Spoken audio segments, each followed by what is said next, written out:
Good afternoon, all. How are you? I've been taking it easy. Didn't feel like doing any videos, but I've been doing research, and I think I solved the case, the curious case of excessive measures in certain territories. And I'm figuring it all out, but thought I'd share it with you guys today. Hello, how are you? Of course, I got this in the mail today. A little friendly reminder. Hi, Kelly, how are you? That's all I can see so far. Yes, the government has spent, a pretty penny on sending this to anyone who they think is a defector. English and French too, of course, right? Do you want to know what it says? It says, we can all help by getting the V. It's the best and safest way to protect yourself and help protect your community. Here's what you should know. And honestly, like the first few points, well, they're bold-faced lies is what's going on here. The V is safe. This COVID-19 V has been studied for over a year now, and hundreds of millions of people have already been vaccinated. The V's are effective. They work with your body's natural defenses to help develop protection. But no, that's not really true. It doesn't work with, it overrides your natural system. The V can't give you CV-19. They don't contain the virus that causes it. You need the second dose of a 2-dose vaccine. The first dose is given for protection, but you need the second one for a stronger, better immune response and potentially longer lasting protection.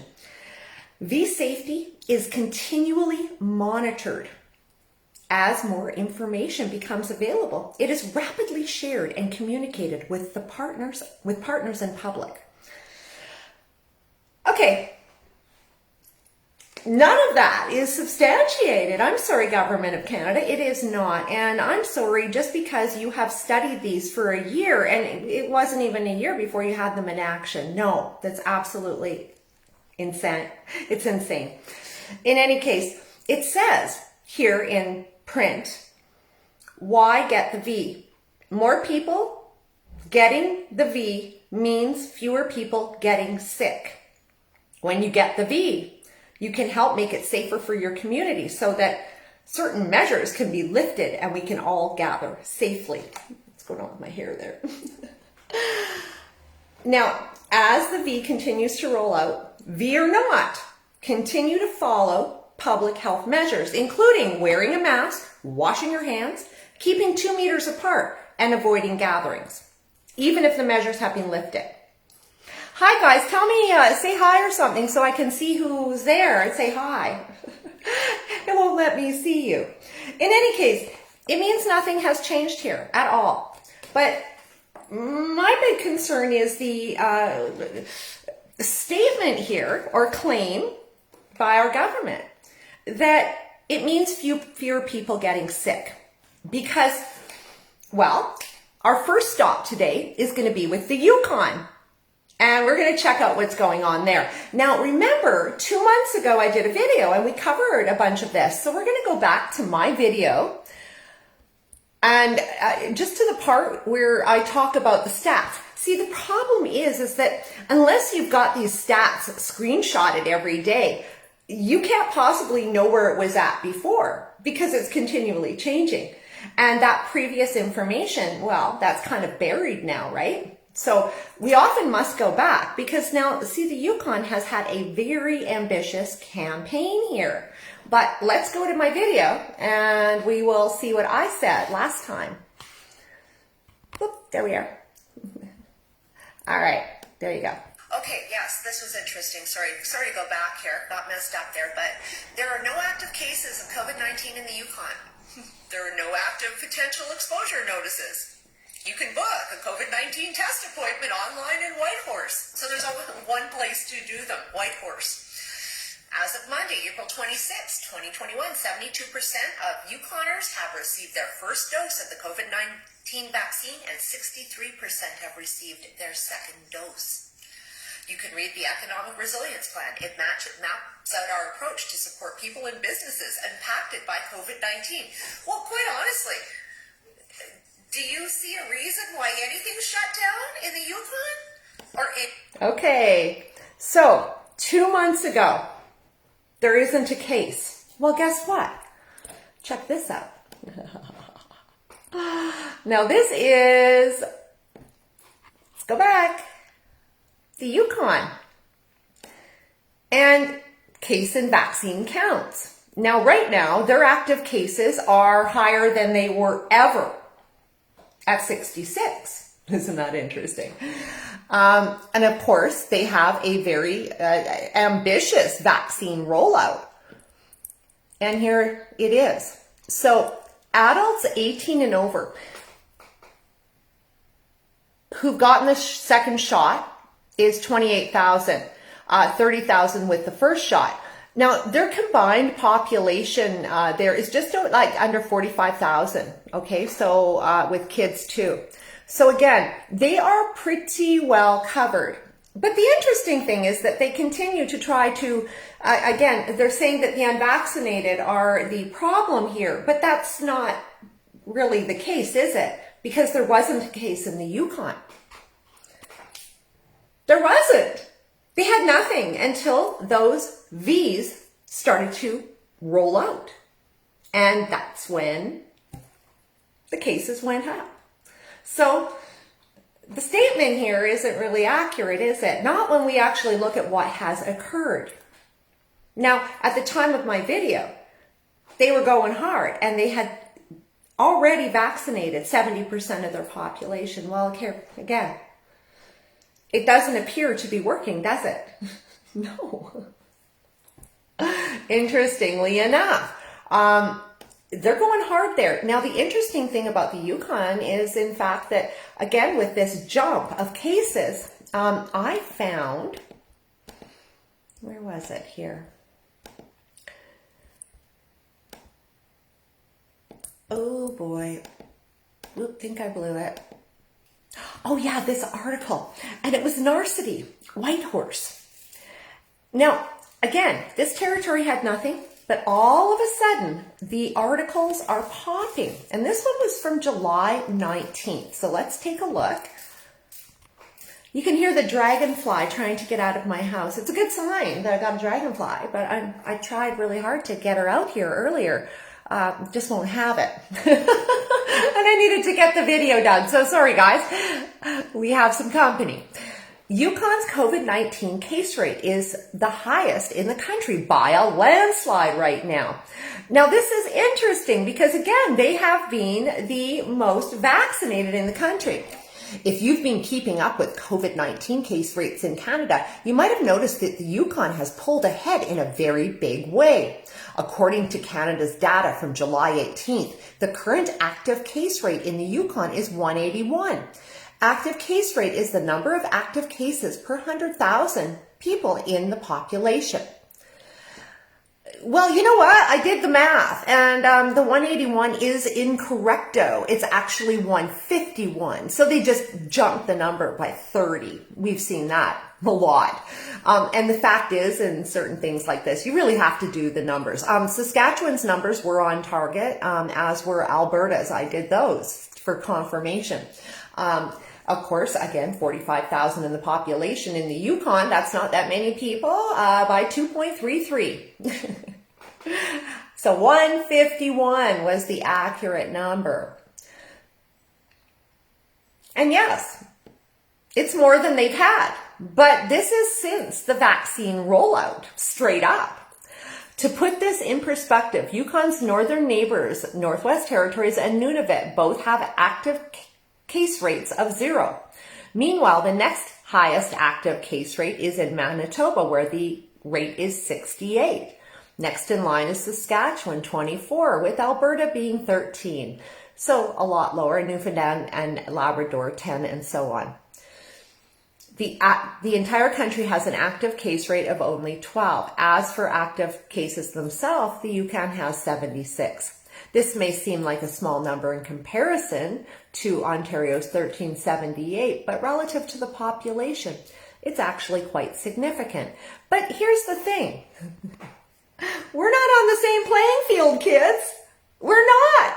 Toronto and the Yukon, okay, we're, again, massive territory, huge, and very limited people.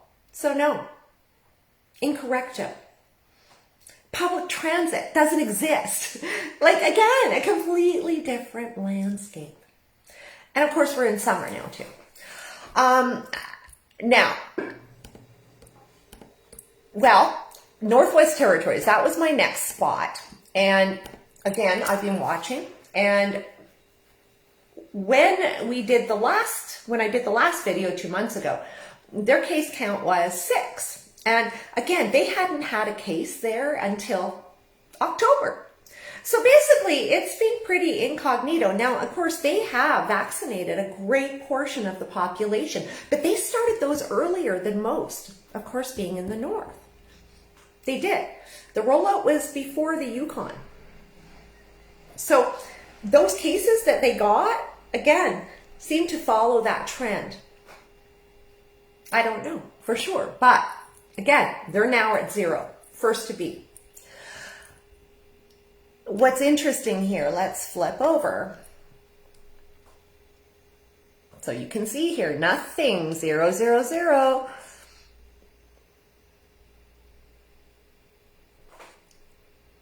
Now, variants of concern, of course, again, the scaremongering is absolutely insane because, well, here we got the wild type variant. I don't know what the wild type variant was. I never heard of that one. And then this one is the alpha. And then we have the alpha unresolved wild type. It's almost comical, isn't it, guys? And then, of course, the alpha gamma unresolved wild type. Isn't that interesting? In any case, apparently it's not a big problem up there, and everyone is safe and sound. And as you can see, of course, well, not an issue.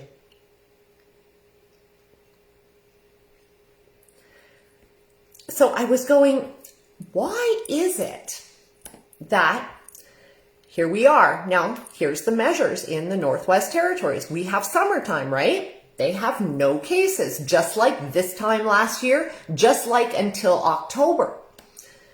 Non-resident travelers, out-of-territory travelers should not plan a trip to Northwest Territory territorial parks this summer. Leisure travel is currently not permitted within the Northwest Territories. The rules are different for non-residents who need to travel through to camp at Wood Buffalo National Park. So I guess that's over the border in Nunavut area. I'll have to check that. Again, only for residents, they can use the parks, but people cannot travel from outside. And it's not even making an allocation for people that have got the V. It's not. It's essential travel only. Travel passes required. Like literally, you have to apply to go somewhere. Again, over a year. Can you hear that dragonfly? Honey, oh boy. Get it out. In any case, the fact is, even with no case count, even with no threat, even, it doesn't matter. Because it's like they've got a new government. And then I discovered, well, yeah, that's in fact what has happened. Or, moreover, global governance, another level has been injected. And that is what I've been missing. Now, the whole thing is I was hearing about UNDRIP, UNDRIP, okay? And now I think a lot of us have heard of it, but we're still not quite, again, it's big and not understanding what it is. And all of a sudden, the other night, I was like, oh, this is it. It's UNDRIP. So then I started looking, and sure as heck, yes, in fact, it is. So I'm going to take you over over here so you can take a look. This is the United Nations Declaration on the Rights of Indigenous Peoples. It is, we're going to go down a bit here. Okay. Resolution adopted by the General Assembly on the 13th September 2007. United Nations Declaration on the Rights of Indigenous Peoples. Taking note on the recommendation of the Human Rights Council contained in this Resolution 1-2 of 29 June 2006, by which the Council adopted the text of the United Nations Declaration on the Rights of Indigenous Peoples. Recalling its Resolution 61-178 of the 20th of December 2006, in which it decided to defer consideration of and action on the declaration to allow time for further consultations therein, and also decided to conclude its consideration before the end of the 61st session of the General Assembly. Now, I know that all sounds like a bunch of garble to all of us. Adopted the United Nations Declaration on the Rights of Indigenous Peoples as contained in the annex to the present resolution. Now, I'm going to, as usual, I will put all of this. Hi, Sarah, how you doing? Kelly, I see a few of you now. Hold on here. Oh, that's the only two I can see. Oh, Deborah. Hi, Deborah. Wants to hide all of you.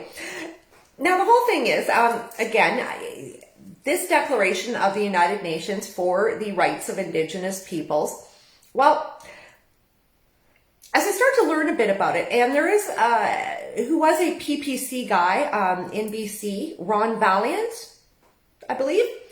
I had watched a bit of his footage on, again, just sort of introducing me to it.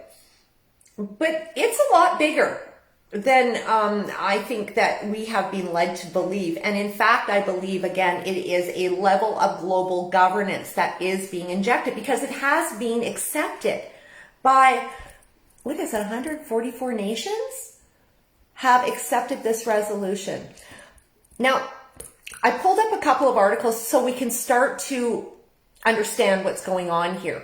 And this one I thought was a really good start. And it's because I have been talking about Agenda 2030 on and on and on for a year and a half. And I keep saying it's nonpartisan. And UNDRIP is nonpartisan. Okay? So let's just flip around to read this little article here. And this is from April 1st of this year. UNDRIP will be implemented in Canada no matter what political party in power, says economic analyst. We will have little choice in the matter because the capital markets are looking for certainty. UNDRIP provides investment certainty. And I can tell you, I am absolutely certain that the Agenda 2030 cartel is absolutely involved in all of this because, again, they are. The UN is legitimizing it and it's being contained and pushed into action by stakeholder corporations. So Mark Podlasky knows capital markets and says investors are looking for safe places to put their money, something he believes the United Nations Declaration on the Rights of Indigenous Peoples provides. This is an international document. UNDRIP is being adopted by over 100 nations around the world, and it's no longer a question if it will be implemented or adopted worldwide. It is being implemented, said Podlasky, director of the Economic Policy with the First Nation Major Projects Coalition that represents the interests of more than 70 First Nations in Canada. The world is watching. The capital markets are watching. Canada will have to move forward down this path. The current minority parliament, led by the Liberal Party, has Bill C-15 before committee to make UNDRIP law in Canada. But with the talks of a spring election, what if the bill dies? And what if the Conservatives form government? Would they commit to implementing UNDRIP? Of course they would, because Harper was 100% on board with Agenda 2030. Again, here we are, again, not discussing Agenda 2030, and the media deliberately leaves it out of the conversation continually. All right. So, capital markets are watching. Well, the Agenda 2030 cartel, including BlackRock, Blackstone, and Vanguard, are forcing us down this path.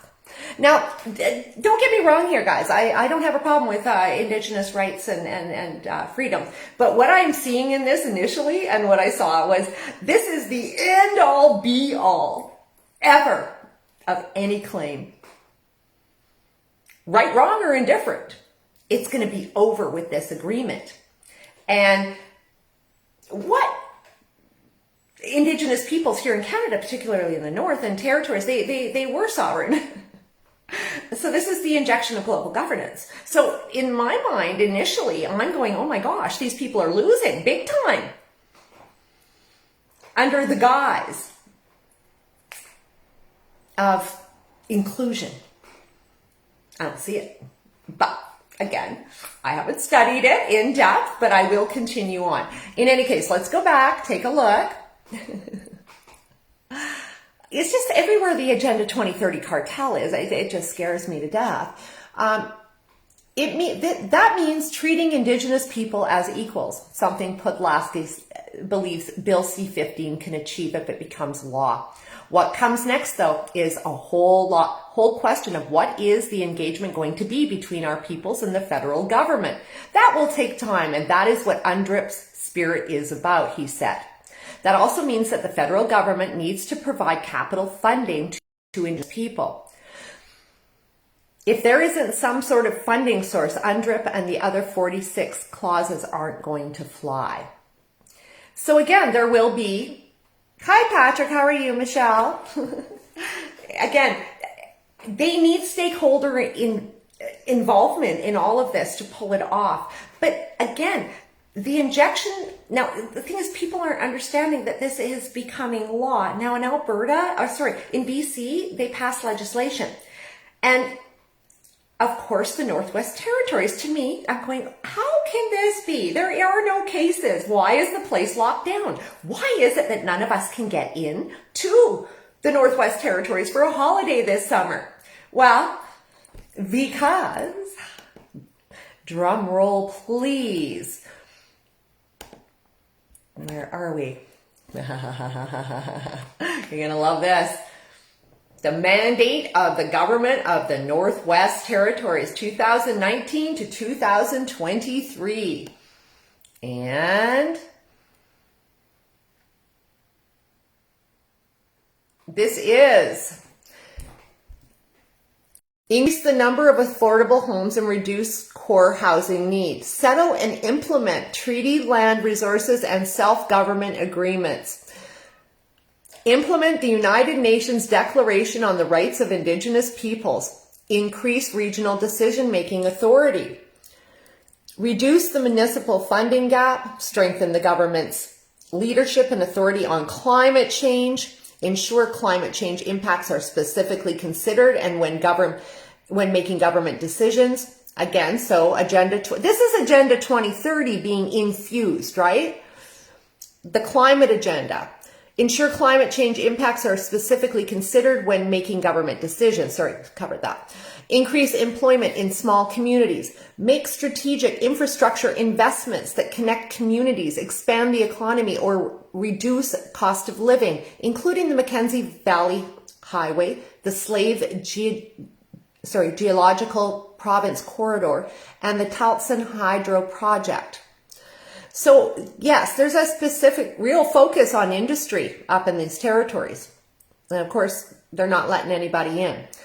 Increase economic diversification by supporting growth in non-extractive sectors and settling regional diversification targets. Increase resource exploration and development. Reduce the cost of power and increase the use of alternative and renewable energy. Ensure government procurement and contracting maximizes benefits to residents and businesses. Okay. Improve early childhood development indicators for all children. Of course, that will include that vaccination of all of them 99%. Increase student education outcomes to the same level as the rest of Canada. Enable seniors to age in place with dignity. Increase food security through locally produced, harvested, and affordable food. All of these things sound lovely, don't they? Create a polytechnic university. Okay, that's interesting. Again, the problem with Agenda 2030, guys, this is our gal, she's the premier. Carolyn Cochrane. So this is the mandate for the 19th Legislative Assembly, and UNDRIP is absolutely part of it.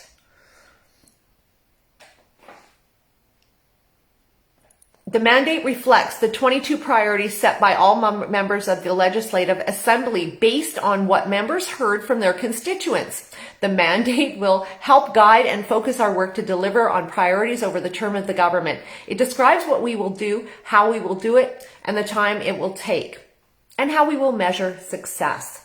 In any case, this is a pretty lengthy document, as you can see. And well, it all seems to be pretty based on accountability, but we will soon see. But do not fool yourself that this is the end-all be-all of every claim ever. Part of this is, again, the Truth and Reconciliation Commission, hence all the graves and all of these things being found now that they were unmarked graves. We know that. It wasn't a secret that they were there. It was unmarked, but they were always known to be there. Again, the government using these previous issues to, again, crop up support for this global governance. And because, again, this isn't unique to the Northwest Territories. It is, in fact, this will be implemented throughout the globe and all participating nations. It's the management of everything. Resources, land, it's down to ownership. And of course, we're just not getting, again, we just don't have a handle on exactly what it means to us. But it is being pushed through. And it's nonpartisan, just like Agenda 2030. Nonpartisan. It doesn't matter. That's why none of the politicians ever talk about it. That's why. They won't mention it. Yet, here we got Julie from the United States. Since Biden's been in, everything he has done is supportive of Agenda 2030, whether he mentions it or not. It's the same. It's interesting because, again, the Northwest Territories isn't a risk of COVID. So this is, again, how we understand that COVID is being used as a geopolitical tool to enact change of borders, interests, inject global governance, and elements of commonality that will be found around the world. And unfortunately, I do believe using indigenous people to the end of global governance. I don't know what you guys think. Julie, where are you here? The left wing and the right wing belong to the same bird. For sure, they do. And I think that's becoming more and more evident all the time to all of us. We're not, again, if I keep saying, Agenda 2030 is the coup de grace to an anti-globalist. It's the slam dunk when it comes to marketing. And the fact that none of the politicians ever speak about it, well, tells me that they're all from the same flock. They are, for sure. Again, working their angles in the manipulation. Because, well, it is a manipulation. That's all we've seen for the last year. When we don't even have the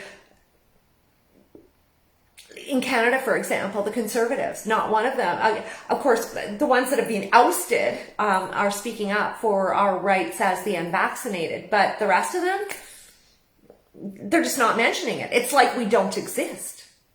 They have, and we're talking, this is like 30% of the population.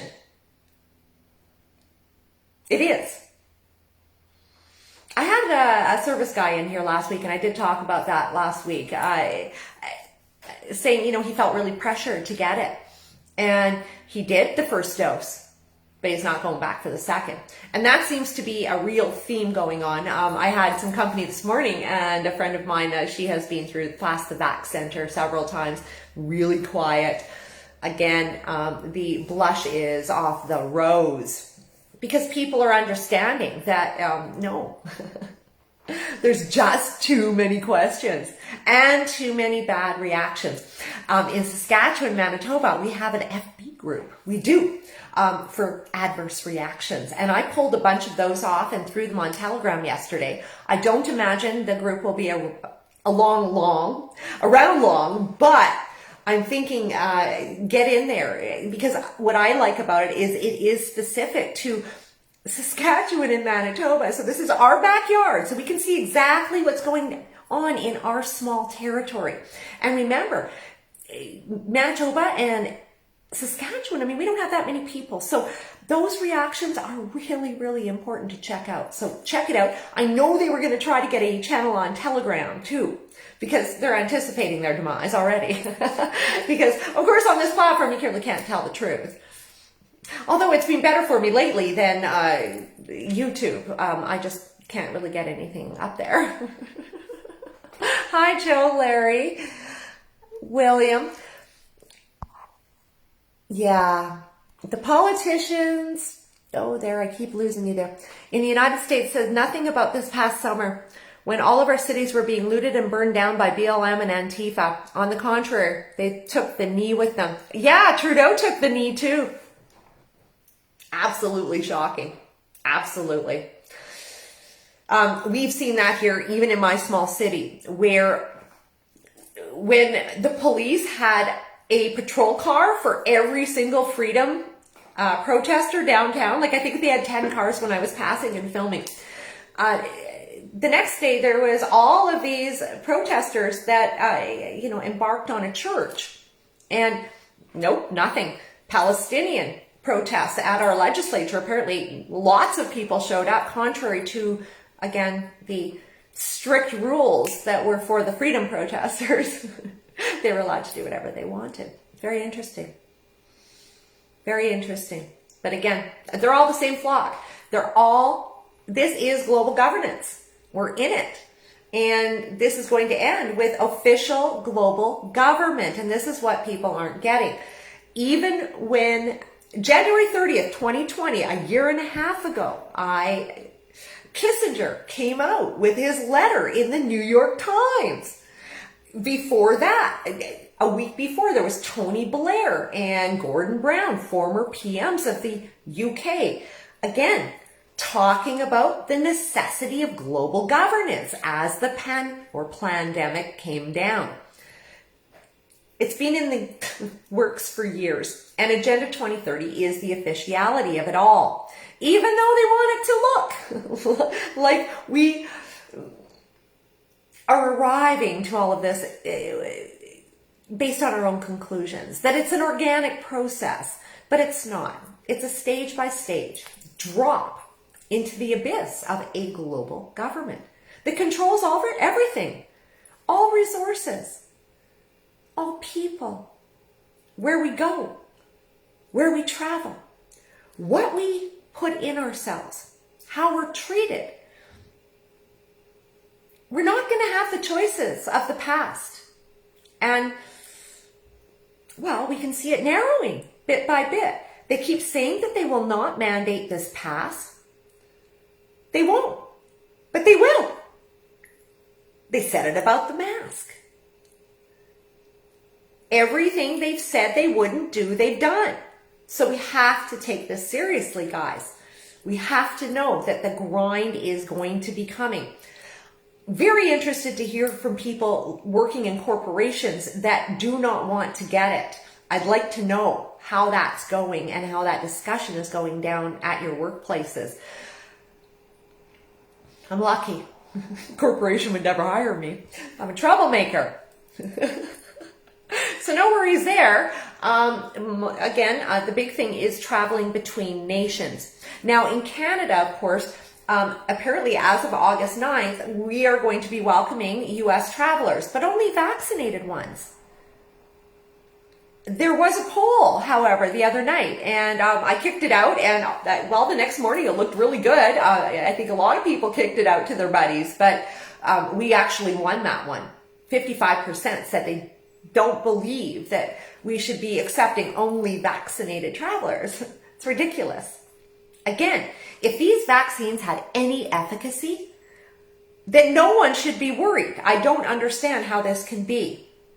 They've clearly gotten close to their herd immunity. So it should be good, but we know it's not going to be. We have to be asking ourselves, what are we going to be doing upcoming to protect ourselves? Because it's absolutely relevant. Thanks, William. I am full of life. I'm even happier when, they're not trying to manipulate us. There's nothing worse in life to me than manipulation. I detest it, and I'm watching it daily is being a lot for me. The last week I have been taking time off, getting outside a whole lot more, walking, getting my cobwebs cleared. We have to. And getting off the social media is key. It truly is, just to get our thoughts back in order, because it's a barrage. It just never stops. And that's the problem with it. It is a psychological abuse, just about. Julie, a doctor reported in the UK that 60% of people now being hospitalized with the virus had the jabs. I refuse to call it a vaccination because it is not. That's true. You know what? I need to just call it the jabs and get off. I always hope that we're going to get some people in that are familiar with what we're talking about. But it's a gene therapy, pure and simple. It's not a vax. It's not. It's not a traditional or what we have believed in the past to be. The fact is, you're right about that. And I was passing the hospitals last week, and this is where I see it busy for the first time as these vaccines are rolled out. The Yukon, I don't know if you caught the beginning of my video there, Julie, but I talked about the Yukon, which was a perfect territory to look at that. They had no cases, and then they rolled out the vaccine or the gene therapy. And now they've got cases, more per 100,000 than anywhere in our country. It's a perfect example as to how this has led to that. It has. It has. The VAERS data is over the top. Again, sharing a lot on Telegram. So if you guys can get there, I know that it's a different app and a lot of people get a little frustrated with it to start, but I've got a little group there on the side, and it's great because you can kind of get into it a little and sort of discover more channels and get yourself set up again with the uncensored information. In terms of mainstream people, I have to say Candace Owens is going to town on the V here. She really is. If you're not following her, even on Instagram, Facebook, being a mommy has brought out the lioness in her, and she always had it, of course, but now you don't want to tangle with her. And she knows a lot about this product and is not impressed by, again, what is rolling out. She's a big voice for us. So, again, more mainstream is very important. But what I also like is the fact that, again, it is being hammered down the throats of the Black community in the United States. And she's kind of going, whoa, whoa, whoa, whoa. Hey, stop it. So, I really like her. Again, she's not seeing the entire picture of Agenda 2030 and all of that. But if we can get in her comments and bring her to that knowledge. That would probably be a good thing. I like her tenacity, and again, she never backs down, and she will not get it. So again, these are going to be, we need to really support the people that are pumping it up, and again, letting their voices be known. There's lots of us small guys, but there's also some bigger ones, and we need to feed them the knowledge. Because, of course, you know, they're coming from a mainstream perspective. They're not seeing it all. But she's seeing the diabolical nature of it, for sure. She is. I love her to death. I will send all of this to you. You are going to be blown away. We'll just go through a quick little... you know what? Let's go up here. I'm just going to take you through this document. Beautifully done document. So, okay, so settle, implement treaty, land, resources, and self-government agreements. So again, UNDRIP is about finalizing the globe as to how they will move forward. Every claim will be settled as we go into global governance officially. Implement the United Nations Declaration on the Rights of Indigenous People. So how are they going to do this? This is the Yukon, the Northwest Territories. As you can see, summer 2020, terms of reference develop. Summer 2020, working group with Indigenous governments established. So that's what they've been doing.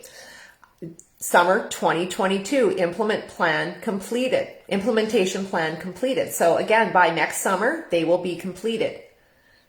And will they continue to be locked down? So this is why I believe that the Northwest Territories is being locked down right now. It's to global governance in this agreement.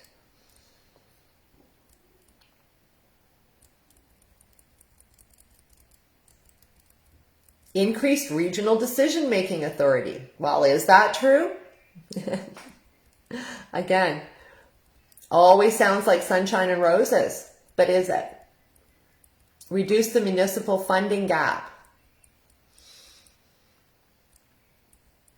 Strengthen the government's leadership and authority on climate change. So we can look to something similar. Being in our territories, of course. Ensure climate change impacts are specifically considered when making government decisions. So again, everything in our world will be tailored to climate policy. And again, fall 2021, this is all in action. Increase employment in small communities.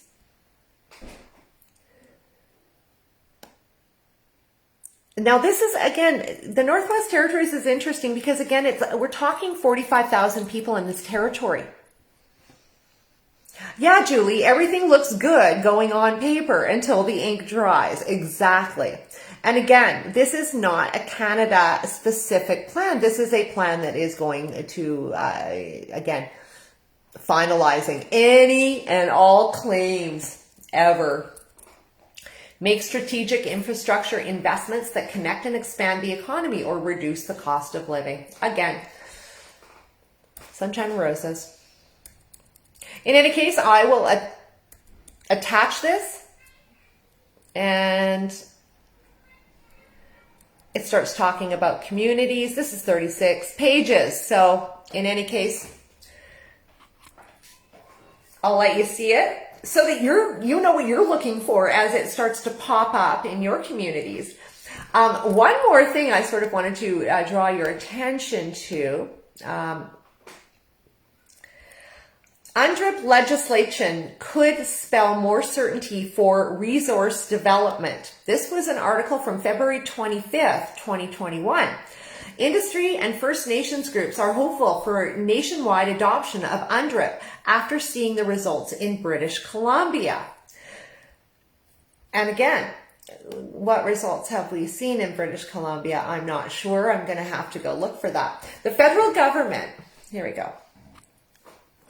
The federal government tabled legislation in December that, if passed, would bring principles of the United Nations Declaration of Rights of Indigenous Peoples into law in Canada.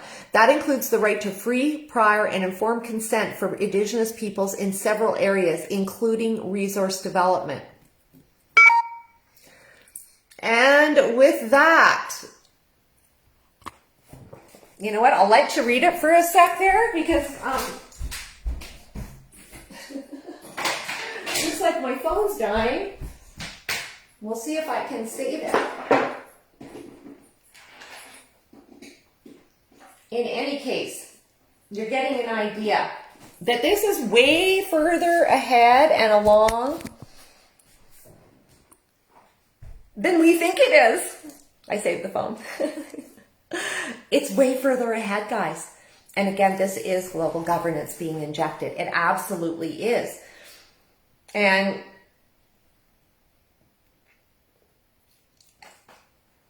the Northwest Territories, again, is acting as not a member of Canada. My video that I showed earlier from last time was, it's like the provinces are becoming nations. And that was the title of it. And I will put that there again. And it was just the observations I was seeing in these territories and the lack of justification for the excessive measures. Well, there's justification for it because they are literally being reset to the goals of UNDRIP, Agenda 2030, the New World Order. And totalitarianism, because Agenda 2030 cannot exist in a democracy. It can't. It's totalitarian in nature. And it's created by dictators from abroad. Do you think that these people will really have self-determination? Do you think we will? Because right now we don't see it anymore. There is no self-determination happening here in our country, in Canada. It's not. It's off the table. We're being thrown down into the funnel. And there is no return from the abyss from what I can see. Sarah, sounds like UNDRIP is headed towards corporate ownership, just like Alaska and the Navajo Nation. I think you're correct, Sarah. I think you are. It is the Agenda 2030 cartel investment into the projects of these areas.